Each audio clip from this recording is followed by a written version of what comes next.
You probably know Mike Tyson, one of the greatest boxers of all time. In the late 90s, he was unstoppable. He made over $400 million during his career. And what did he do with it? He bought mansions, exotic tigers, a fleet of luxury cars, and a $2 million bathtub. Yeah, a bathtub. But by 2003, he was bankrupt. Not just broke, $23 million in debt. How does that even happen? And more importantly, why do some people earning $50,000 retire richer than people making six figures? Today, I will share 5 of the most powerful insights from a book I read recently, The Psychology of Money by Morgan Housel. Let's begin.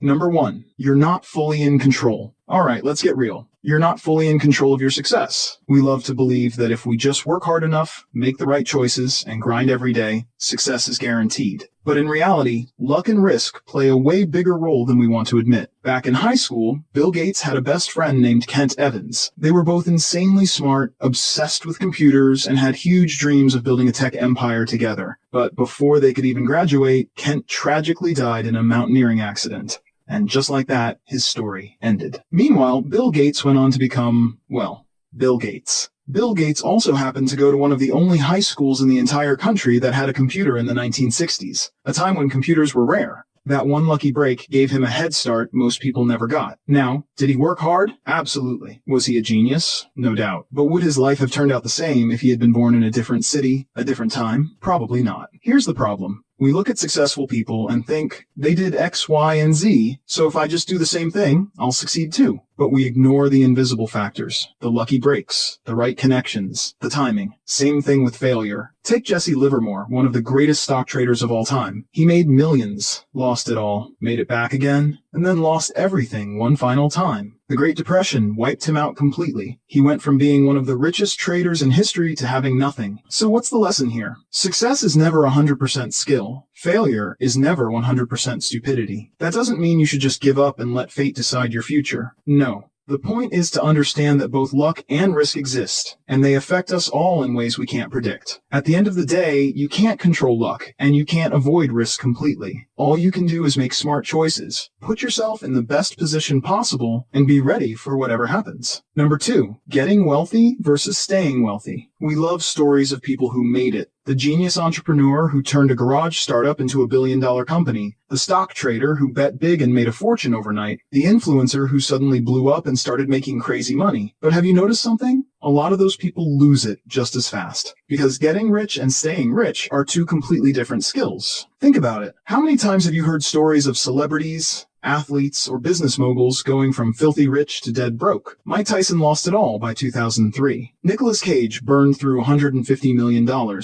Even professional investors have gone bankrupt after making fortunes. Why? Because getting wealthy requires risk. Staying wealthy requires avoiding risk. Let me break it down. If you want to build wealth, you have to take risks. You start a business, invest in new opportunities, negotiate bigger paychecks, take bold leaps that other people are too scared to make. You need optimism. Think about early entrepreneurs. Jeff Bezos quitting his Wall Street job to sell books online. Elon Musk dumping his PayPal money into Tesla and nearly going broke. Every great success story has a moment where they bet big. That's what gets you in the game. But here's where people mess up. Once they get money, they keep playing the same aggressive game. They keep taking wild risks, they over-leverage, they assume the money will keep flowing in forever. And then it all collapses. Because staying wealthy is about the opposite mindset: humility, patience, and knowing when to stop gambling. The founder of FTX, Sam Bankman-Fried, is a perfect example. He built FTX. It became one of the biggest crypto exchanges in just a few years. At one point, he was worth $26 billion. But what did he do? He got greedy. He took reckless risks, over-leveraged, and in 2022, bankrupt, arrested, everything gone. Now, compare that to someone like Warren Buffett. Buffett is worth over $100 billion. But he never takes crazy risks. He hates losing money more than he loves making it. His strategy is to survive long enough and wealth takes care of itself. He doesn't chase hype. It's not that you have to play defense forever, but you do have to protect your wealth long enough to let it grow. Because the goal isn't just to make money once. The goal is to never worry about money again. And the only way to do that is to play the long game. There's a reason why most lottery winners go broke. They think they've made it, so they go all in on spending, investing in random businesses, trusting the wrong people. They don't realize that keeping money requires a completely different mindset. Number 3, save money for freedom. Alright, let's talk about saving money. I know, I just lost half of you. Oh great, here comes the boring stop buying Starbucks coffee speech. But trust me, this isn't that. See, most people think of saving money as delayed spending. Like, I'll save so I can buy a nicer car later, or I'll save so I can go on that dream vacation. And sure, that's fine. But real wealth isn't about buying more stuff, it's about buying freedom. Let me ask you something. What's more valuable than money? The answer is options. Control over your time. The ability to say no when you want to.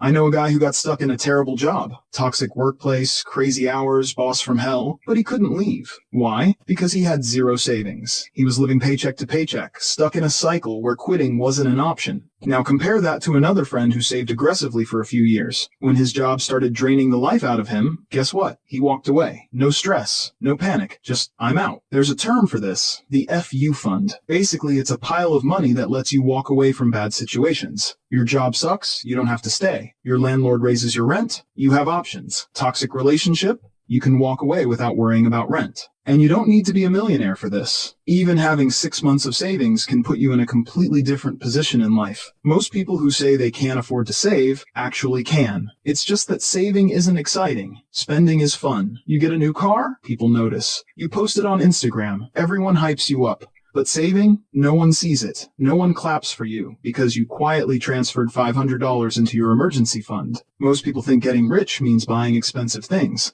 But in reality, the richest people in the world focus on buying back their time. Because the best thing money can buy is not needing more of it. Number 4, wealth is what you don't see. Back in 2014, there was a janitor named Ronald Reed. Regular guy, worked at a gas station, then as a janitor, drove an old beat-up car, wore the same clothes every day, nothing flashy at all. People probably thought he was barely scraping by. Then one day, he died at 92 years old, and left behind $8 million.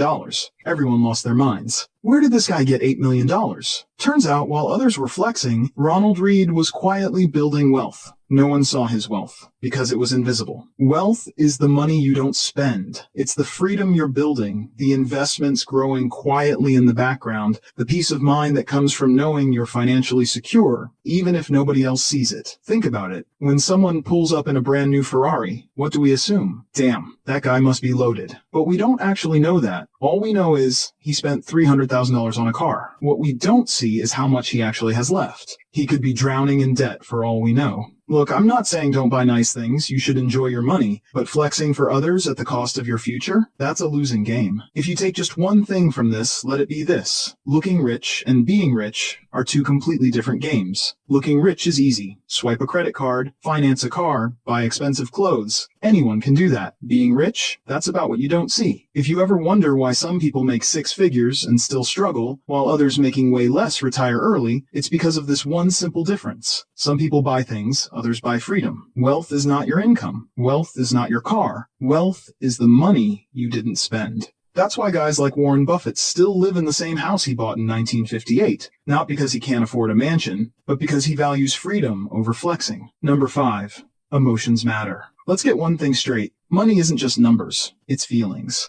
And that's where most personal finance advice completely misses the point. See, a lot of experts talk about money like it's just cold hard math. If you just invest in X, cut Y expenses, and save Z% of your income, you'll be financially set. But here's the truth. We're not robots. We're emotional creatures. And when it comes to money, being reasonable is more important than being perfectly rational. And yeah, sure, that's technically true. But people don't make financial decisions based on spreadsheets. They make them based on emotions. Let's say you're investing. What is the most rational thing to do? Put all your money in the stock market and never touch it. But what happens when the market crashes? Your emotions take over. You see your portfolio drop by 40%, and suddenly that logical plan doesn't feel so logical anymore. You panic. You sell. And congrats, you just locked in your losses. That's why most investors fail. Not because they don't know what to do, but because they can't handle the emotions that come with it. Understand the difference between reasonable and rational thinking. Rational thinking is, this investment strategy has the highest return over 50 years, so I'll stick to it no matter what. While reasonable thinking is, this strategy makes sense. but I know I'll panic in a downturn, so I'll leave some money in cash to feel secure. See the difference? One is perfect in theory. The other works in real life. Warren Buffett, arguably the greatest investor ever, doesn't have the highest returning strategy. He doesn't invest in high-risk, high-reward things like crypto or speculative tech stocks. Why? Because he invests in a way that lets him sleep at night. He stays reasonable, not just rational. That's why he's still in the game after 60-plus years. Here's a quick story. I had a friend who was obsessed with finding the best investment. He spent hours researching stocks, reading every finance book, trying to optimize every dollar. But you know what happened? He was so overwhelmed by all the choices that he never actually invested. He got stuck in analysis paralysis. Meanwhile, another friend just put money into a simple index fund and never looked at it again. Guess who made more money? The one who actually did something.